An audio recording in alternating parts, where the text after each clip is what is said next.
Hi, I'm Summer Wylie. My biggest hope for the world is that ignorance is eliminated. And I say ignorance instead of something like racism, sexism, or homophobia, because all of these problems are rooted in ignorance, as well as most of the problems in the world. I think that people are sexist because they don't understand what it's like to be of another gender. I think that people are homophobic because they don't understand what it's like to be gay. In my opinion, if you took a sexist man and you placed him into the shoes of a woman for a day, he would leave that day with a lot more knowledge of the other side and would be a lot less sexist. This also applies in politics. If opposing parties and governments, today so focused on themselves and why their opinions are right, really took the time to examine the other side's viewpoints, they would find areas to compromise and they would make the world run more smoothly. So overall, I think that in eliminating ignorance, you are bringing in a lot more knowledge that could resolve century-long conflicts and could bring a lot more peace and understanding to the world.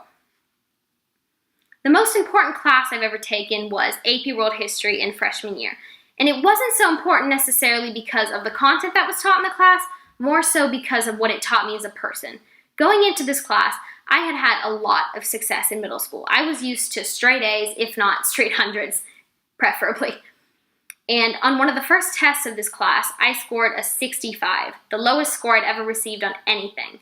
It was also in this class that I received my first ever B on a report card.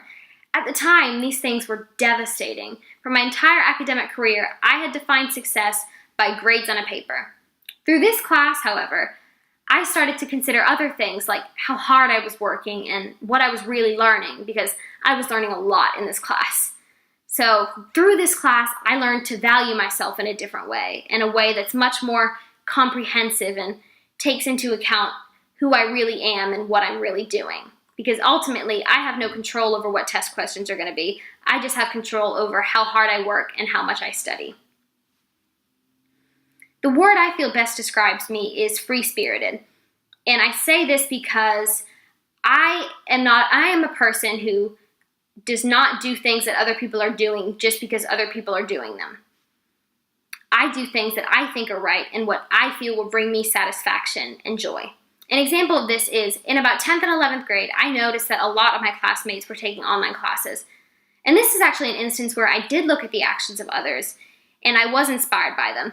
I hadn't thought of online classes before, and I realized that they were a really great way to expand my education and learn about things that I hadn't had the opportunity to before. However, everyone else was taking government and economics, and I was the only student to take physics.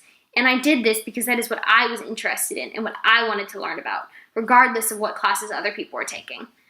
Another example of my free-spiritedness is that two of my most favorite hobbies are reading Tony Stark fanfiction and watching behind-the-scenes videos of The Lord of the Rings. And these are not typical teenage leisure activities. They're not things that I walk into class and everyone's talking about, but they're the things that bring me happiness. And that's what truly matters to me. Thank you very much.